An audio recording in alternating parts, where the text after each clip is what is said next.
Et voilà, ça y est, on y est. C'est la fin de l'année 2020, une année si particulière qui restera à jamais gravée dans l'humanité. Du coup, j'ai eu envie de vous offrir un bouquet de tout ce qui s'est dit ici sur Calcédoine. Je crois que ça nous fera du bien. On y va?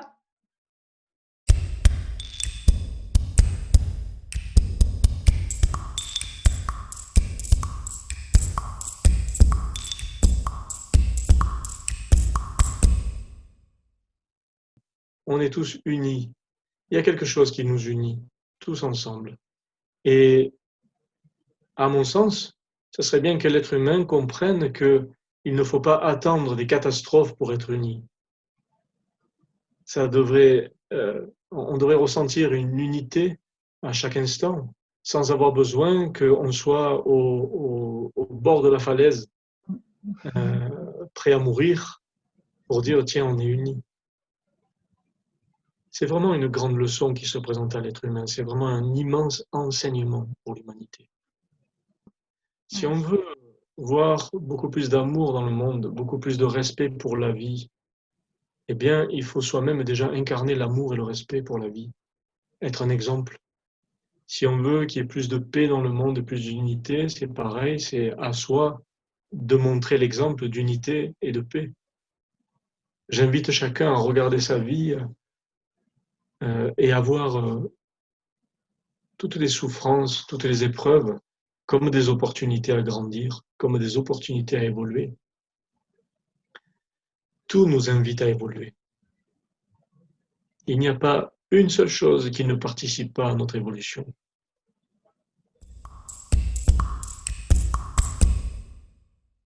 C'est-à-dire que l'univers a toujours une intention, toujours. Et nous autres, les humains, on a un GPS interne. Vous savez comment ça marche, un GPS? Dès que vous vous trompez de route, il vous dit, ou il recalcule une autre route, ou alors il vous dit, fais demi-tour, mon garçon. Ça ne va pas le faire. Et quand je vais mourir, je n'ai pas d'inquiétude à avoir, c'est juste le téléphone qui va être cassé. Je ne suis pas couillon, j'ai mis toutes les données sur le cloud. Mais je sais que même si l'univers est silencieux à mon égard, il sait ce qu'il fait. Si on arrive à transposer, c'est-à-dire à se dire, ok, je suis dans les cycles naturels de la vie, je vais arriver jusqu'au 27 décembre, donc le moment où la nuit est la plus grande, et juste après, c'est le moment où on va commencer à grandir au niveau de la lumière. Ça veut dire que peut-être on va aller vachement mieux en 2021. Mais je connais les humains, ils sont galopins. En fait, je les connais pas parce que je les vois, je les connais parce que je me connais. Mais si on devenait tous plus simples, le premier attribut de la divinité en théologie, c'est pas son omniscience, c'est pas son omniprésence, c'est la simplicité. Si on redevenait simple, on serait plus heureux. Le plus grand des poisons de la vie s'appelle la peur. Ne laissez jamais quelqu'un vous faire peur. Ayez confiance à l'intérieur de vous. Même si ce n'est pas évident, vous allez être ébloui de votre beauté.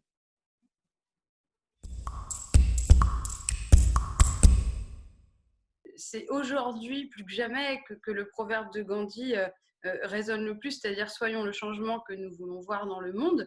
Bon, ben voilà, là c'est hop, on y est. On y est, on est dans cette possibilité d'expérimenter ça. Et waouh, c'est pas simple.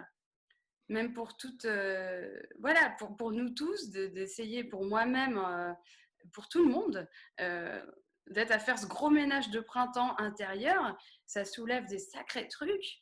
C'est un gros nettoyage accéléré et non, c'est pas facile. Non, c'est pas facile de lâcher tout ça, de se confronter à nos peurs, à nos résistances, à tout un tas de trucs, quoi. Et c'est passionnant. C'est passionnant, mais ouais, je pense que ça raconte tout ça, ça raconte plein de choses.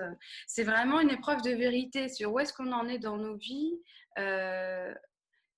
comment on se positionne, dans quoi on s'investit. C'est des appels à s'émouvoir d'aimer, à honorer le vivant en nous et autour de nous et à se révéler dans l'humanité qu'on porte tous et qu'on a parfois voilé dans ces courses effrénées. Là. C'est reprendre le temps de se poser et de revenir au cœur, de revenir à notre essence même et à notre créativité. Voilà.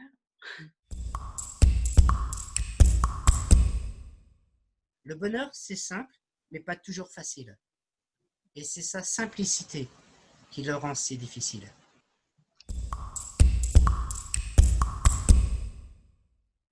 Il n'est plus temps de se rêver ailé, mais il est temps de se révéler.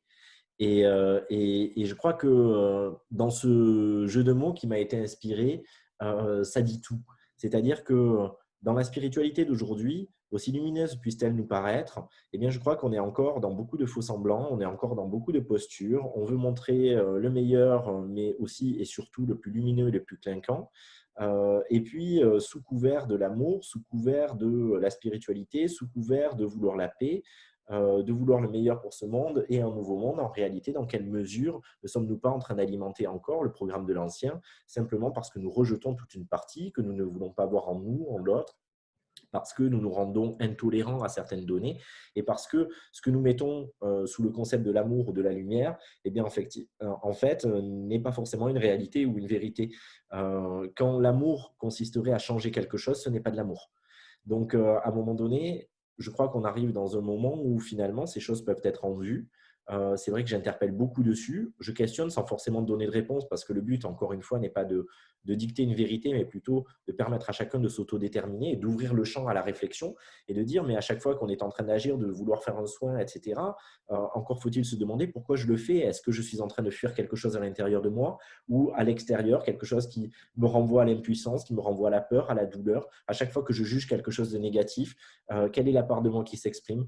Qu'est-ce que ça touche à l'intérieur? Est-ce que je peux réellement me réclamer à être un être en éveil si à un moment donné je suis dans la crainte du négatif ou si je vois ne serait-ce que du négatif, en pouvant faire le distinguo bien sûr entre sans angélisme, avec discernement, avec rectitude, mais en voyant que des actions peuvent m'apparaître mauvaises, mais que par nature rien n'est mauvais. Le message que nous allons transmettre, sa teneur nous appartient.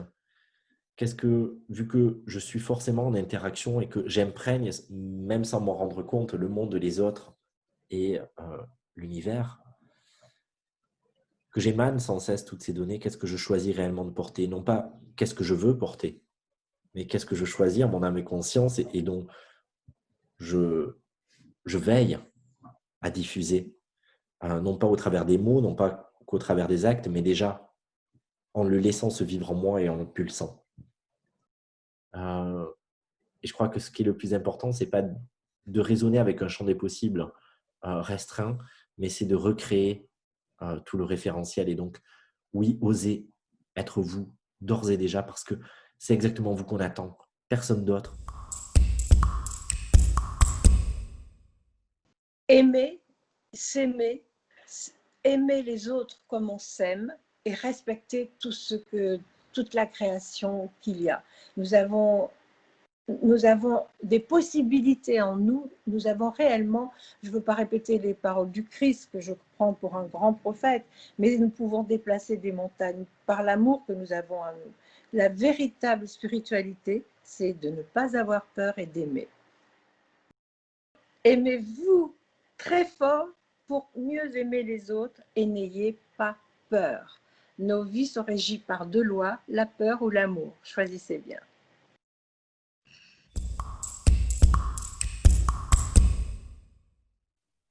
Nous portons en nous le divin lui-même. Et ce schéma est inscrit dans nos gènes, nous sommes cela. Maintenant, la graine de l'olivier, avant qu'elle devienne un olivier et qu'elle donne des olives, on peut même planter cette graine et elle ne pousse pas la première année. Ni la deuxième, ni la troisième, ni la quatrième, et on finit par se dire, bon, là, ça ne poussera jamais. Et on ne sait pas pourquoi, c'est ainsi. Mais dans la graine de l'olivier, il y a déjà l'olivier et ses olives. Donc en nous, l'esprit accompli est déjà contenu. quelqu'un qui dort et tu essayes de le réveiller, il a le sommeil tellement lourd, il faut le secouer. Et c'est difficile de le réveiller, quoi, jusqu'à aller le pousser vraiment pour que tout d'un coup, il se réveille. Commence tout de suite. N'attends pas d'être prêt. Tu as toujours été prêt. Toujours.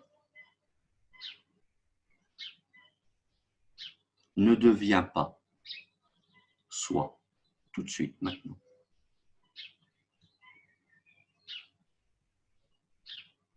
Nous sommes tous un maître. Tous, sans exception. Mais si nous attendons de le devenir, nous codons les choses d'une certaine manière. C'est-à-dire qu'on estime qu'il faut un chemin, qu'il faut tout un tas de trucs, et on va le faire.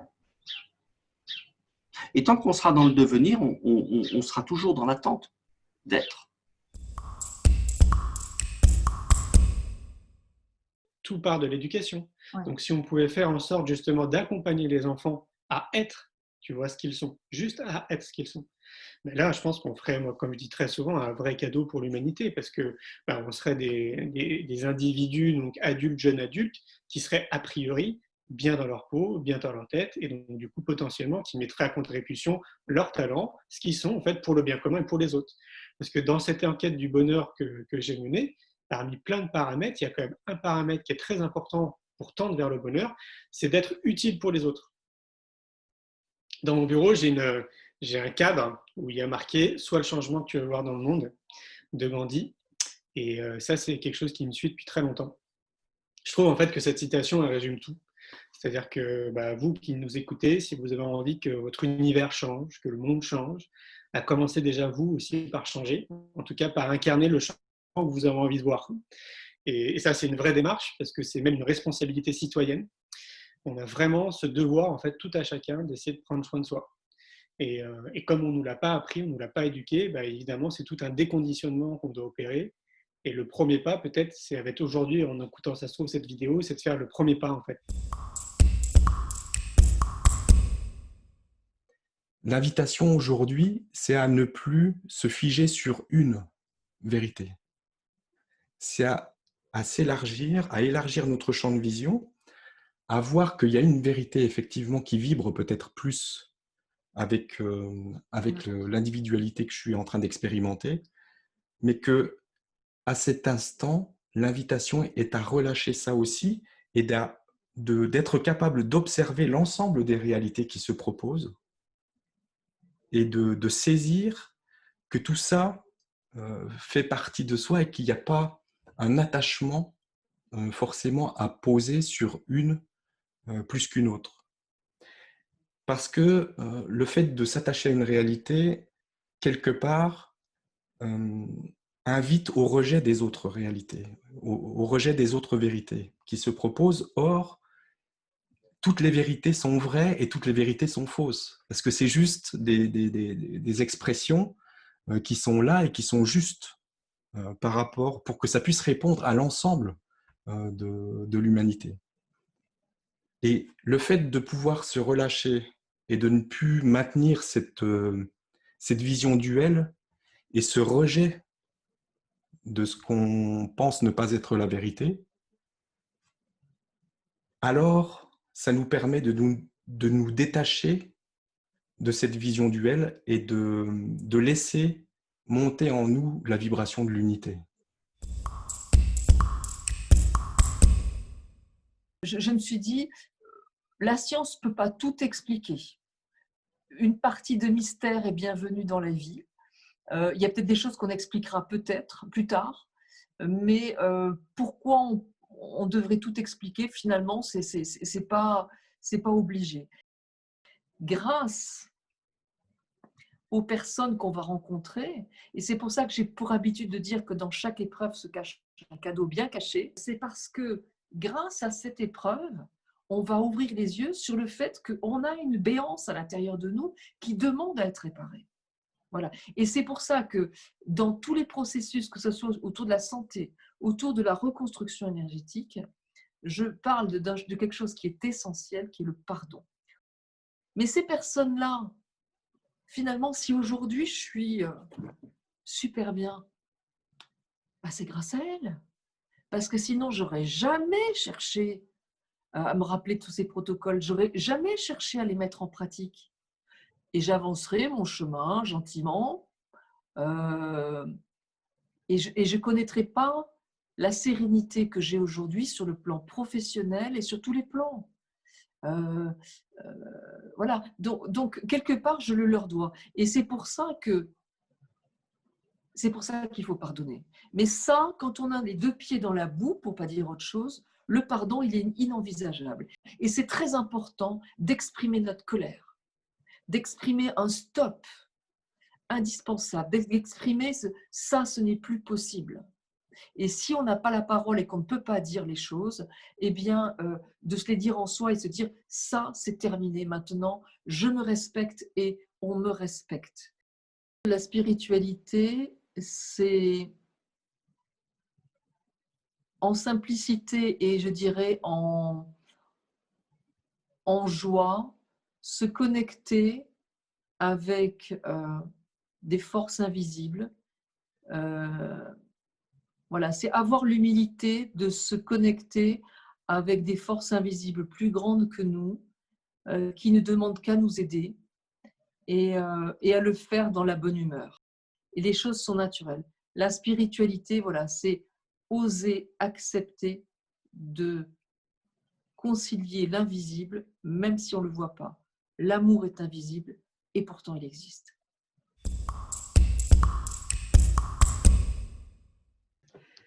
J'espère de tout mon cœur que les mots que vous venez d'entendre, ou au moins certains, quelques-uns, aient pu venir faire écho en vous, aient pu venir contacter une émotion, déclencher une vibration positive et bénéfique dans vos cœurs. J'en profite évidemment du coup pour remercier chacune des personnalités qui a répondu oui à Calcédoine. Le premier, Conrad, qui m'a fait confiance. Je remercie Geneviève, je remercie Joao, je remercie Julien, Stéphane, Natacha. Je remercie Dan, Gilles et Maud. Et sans oublier Eric. Merci beaucoup.